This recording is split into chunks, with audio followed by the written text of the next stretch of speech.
আজ সন্ধ্যা ৬টায় ত্রয়োদশ সংসদ নির্বাচন ও গণভোটের তফসিল ঘোষণা করবেন সিইসি। নির্বাচন ভবনের নিরাপত্তা জোরদার।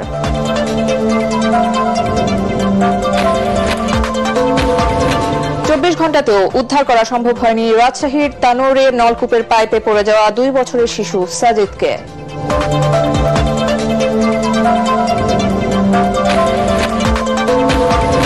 একটি নতুন রাজনৈতিক জোট বিএনপিকে সংস্কার বিরোধী হিসেবে দাঁড় করানোর চেষ্টা করছে। মির্জা ফখরুল ধর্ম নিয়ে রাজনীতি করা অপশক্তিকে রুখে দেওয়ার আহ্বান।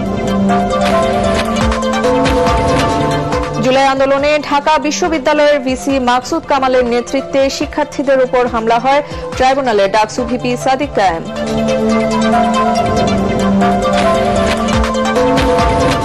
মাত্র ২,০০০ টাকা চুরি নিয়ে মোহাম্মদপুরে মা মেয়েকে খুন করে আয়েশা। পূর্বের অপরাধের সূত্র ধরে রহস্য উন্মোচন পুলিশের।